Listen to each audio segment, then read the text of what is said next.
Selamat siang, saya akan mempresentasikan materi tentang DNS. Sebelum itu, saya akan memperkenalkan diri terlebih dahulu. Perkenalkan, nama saya Nikade Tia Trisna Atmadevi dengan NIM 2200400098. Pokok pembahasan pada materi DNS ini adalah pengertian, sejarah, fungsi, jenis-jenis, cara kerja, implementasi, serta kelebihan dan kekurangan. Pengertian DNS. Domain Name System atau DNS adalah sebuah aplikasi servis di internet yang menerjemahkan sebuah domain name ke IP address dan salah satu jenis sistem yang melayani permintaan pemetaan IP address ke VQPN atau Very Qualified Domain Name dan dari VQDN ke IP address. DNS biasanya digunakan pada aplikasi yang berhubungan ke internet seperti web browser atau email, di mana DNS membantu memetakan hostname sebuah komputer ke IP address. Selain digunakan di internet, DNS juga dapat diimplementasikan ke private network atau internet. Implementasi disconnected. Kemudian dapat didefinisikan bahwa DNS domain internet menerjemahkan nama ke alamat IP host. DNS secara otomatis mengkonversi nama ketika kita ketik alamat browser web ke alamat IP dari server web hosting situs tersebut. Sejarah DNS. Sejarah singkat DNS bermula dari penggunaan nama DNS sebagai pengabstraksi alamat mesin di sebuah jaringan komputer yang lebih dikenal oleh manusia mengalahkan TCP atau IP. Dan kembali ke zaman ARPANET. Dahulu, seluruh komputer di jaringan komputer menggunakan file host.txt dari SRI atau sekarang SIRC Internasional yang memetakan sebuah alamat ke sebuah nama, atau secara teknis file ini masih ada sebagian besar sistem operasi modern menggunakannya dengan baik secara baku maupun melalui cara konfigurasi. Dapat melihat host file untuk menyamakan sebuah nama host menjadi sebuah alamat IP sebelum melakukan pencarian via DNS. Namun, sistem tersebut di atas mewarisi beberapa keterbatasan yang mencolok dari sisi prasyarat. Setiap saat, sebuah alamat komputer berubah. Setiap sistem yang hendak berhubungan dengan komputer tersebut harus melakukan update terhadap file host. Fungsi DNS. Pertama, resolusi name domain. Resolusi name domain adalah proses mengonversi nama domain yang mudah diingat menjadi alamat IP yang dapat dimengerti oleh komputer. Proses ini dimulai ketika pengguna memasukkan URL di browser, mengirim permintaan ke server DNS lokal, yang kemudian memeriksa cacenya untuk alamat IP terkait. Jika tidak ditemukan, server DNS lokal mengirimkan permintaan rekursif ke server DNS yang lebih tinggi hingga mencapai autoritatif DNS server yang memiliki informasi tentang domain tersebut. Setelah alamat IP ditemukan, ia dikirim kembali ke pengguna melalui jalur yang sama, memungkinkan browser untuk mengakses situs web yang dimaksud. Yang kedua, pembagian beban atau load balancing.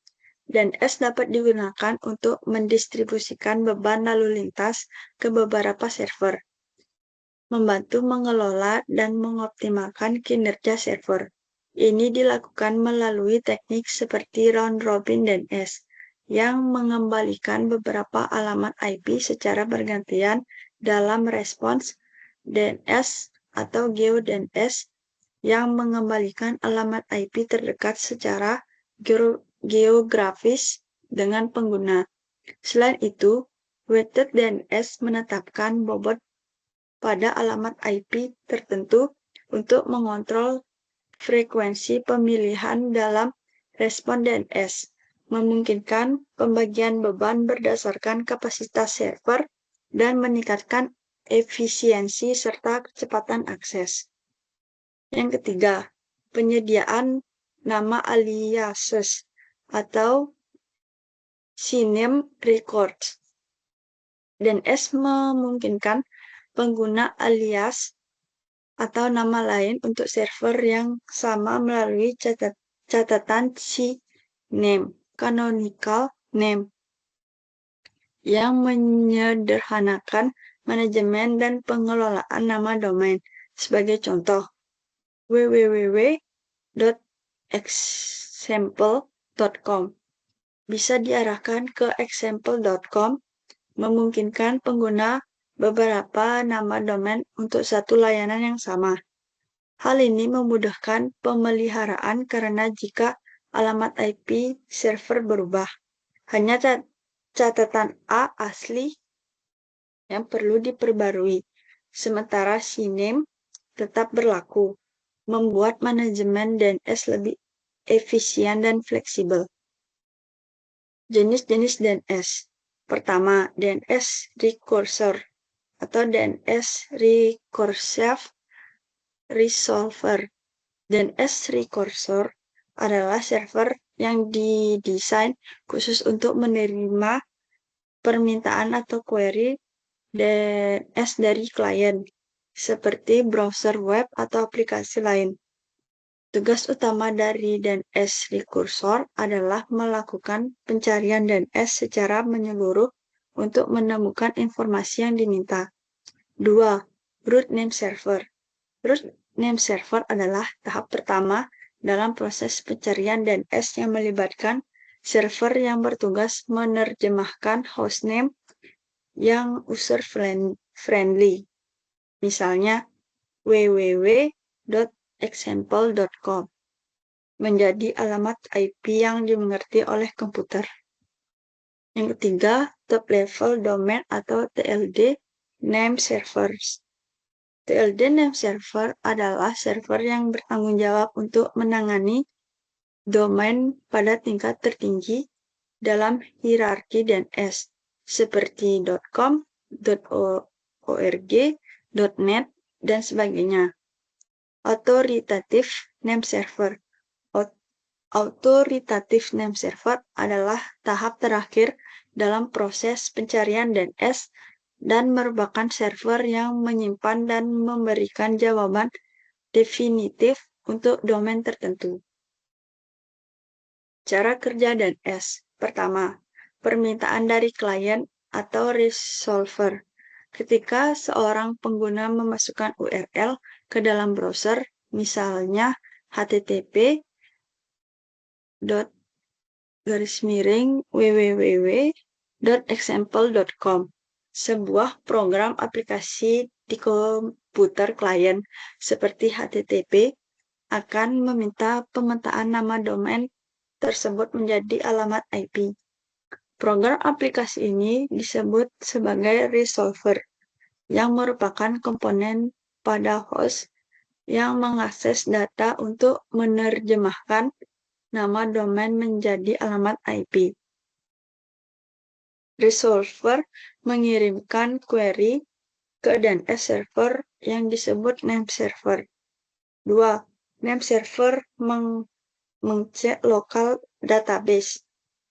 Name server pertama-tama akan memeriksa lokal database atau cache-nya untuk melihat apakah ia memiliki rekaman atau record untuk nama domain yang diminta.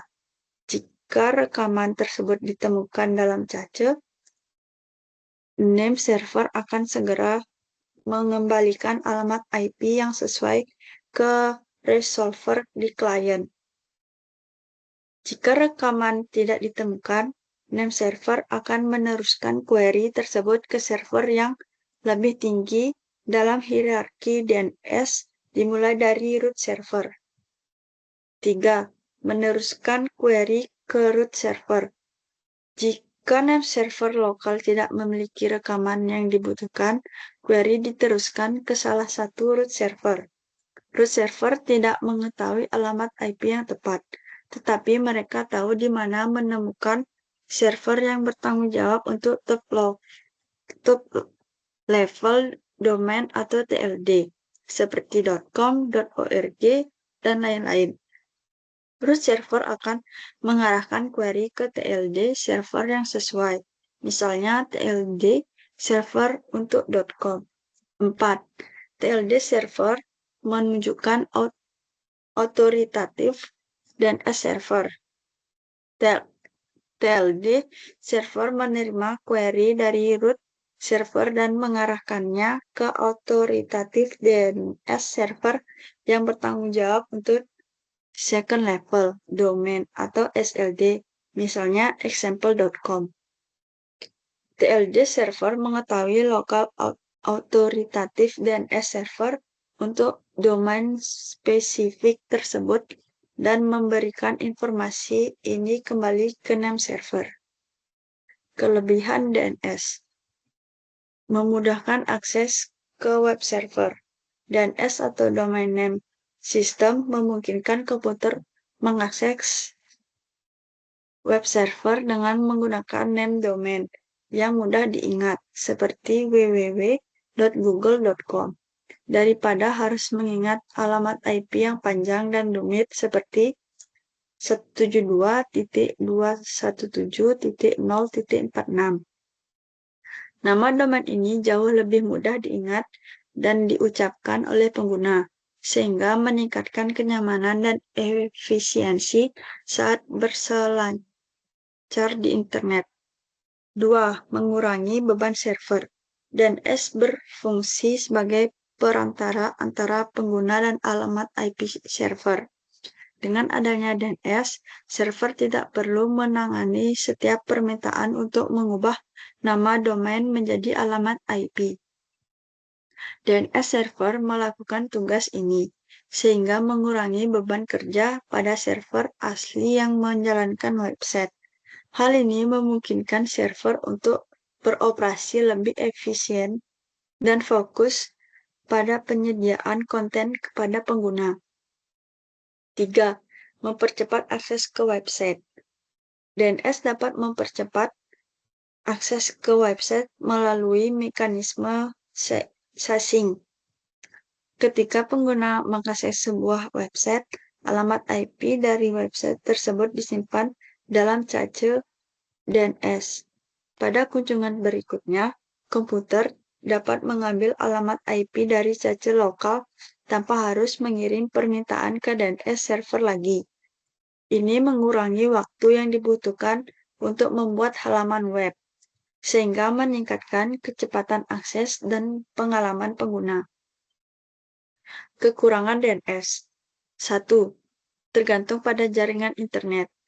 Pengguna DNS sangat tergantung pada ketersediaan jaringan internet. DNS berfungsi sebagai perantara yang menghubungkan nama domain dengan alamat IP melalui jaringan internet. Jika jaringan internet tidak tersedia atau terputus, komputer tidak akan dapat mengakses server DNS untuk mengubah nama domain menjadi alamat IP. 2. Dapat menimbulkan masalah keamanan. DNS dapat menjadi celah keamanan yang dapat dimanfaatkan oleh pihak yang tidak bertanggung jawab untuk menyerang jaringan. Beberapa ancaman keamanan yang berkaitan dengan DNS meliputi: pertama, DNS spoofing atau DNS cache poisoning. Serangan ini terjadi ketika seorang penyerang mengubah data dalam cache DNS sehingga mengarahkan pengguna ke situs web palsu atau berbahaya. Kedua, DNS amplification attack. Serangan ini melibatkan pengguna server DNS untuk memperbesar lalu lintas serangan dalam serangan DDoS atau Distributed Denial of Service. Ketiga, man-in-the-middle attacks. Dalam serangan ini, penyerangan mencegat komunikasi antara pengguna dan server DNS, memungkinkan mereka untuk mengubah respon DNS untuk mencuri informasi sensitif. Ketiga, dapat menyebabkan gangguan layanan. DNS juga rentan terhadap gangguan layanan yang dapat mempersulit akses ke website. Jika terjadi gangguan pada server DNS atau jaringan internet, pengguna mungkin mengalami kesulitan mengakses situs web. Masalah ini bisa disebabkan oleh berbagai faktor, termasuk kegagalan server, serangan DDoS, atau kesalahan konfigurasi. Gangguan layanan DNS dapat berdampak luas karena banyak layanan internet yang bergantung pada DNS untuk fungsinya. Oleh karena itu, memastikan keandalan dan redundansi server DNS sangat penting untuk meminimalkan risiko gangguan layanan. Implementasi DNS. Pertama, pada network gunakan Bright Adapter. Kedua, setelah Ubuntu desktop diinstal, masuk ke terminal, kemudian masuk dalam mode root. Ketiga, langkah selanjutnya adalah install bin 9. Tunggu sampai proses instalisasi selesai. Apabila instalisasi sudah selesai, maka akan muncul seperti tampilan berikut. Kemudian, atur alamat IP. Selanjutnya, coba restart jaringan. Setelah di-restart, cek alamat IP apakah sudah berubah atau belum. Selanjutnya, konfigurasi forward dan receivers dengan masuk ke cd etc bin. Kemudian lakukan konfigurasi name.const.option. Pada bagian forwarders, masukkan IP address yang digunakan. Konfigurasi pada name.conf.local, kemudian masukkan nama DNS yang akan digunakan. Kopikan file forward dari db.local ke db.adm. Kopikan file reverse db.127 ke db192. Lakukan pengeditan pada db.adm.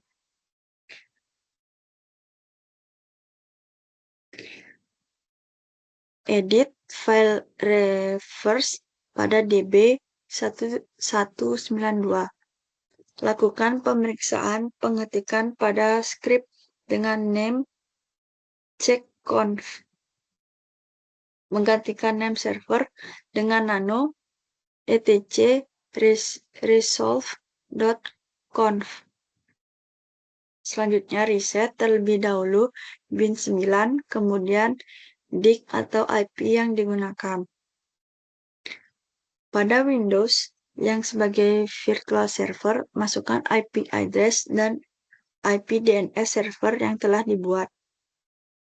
Kemudian pada PowerShell Windows, lakukan ping ke IP DNS server serta nama dari DNS server tersebut. Kesimpulan, DNS adalah komponen esensial dalam ekosistem internet, menyediakan cara yang efisien dan mudah diakses untuk mengonversi nama domain menjadi alamat IP yang diperlukan untuk komunikasi jaringan. Dengan memahami struktur, fungsi, dan mekanisme keamanannya, kita dapat lebih menghargai peran penting DNS dalam menjaga kelancaran dan keamanan internet. Sekian penjelasan dari materi DNS. Mohon maaf jika ada kesalahan kata. Terima kasih.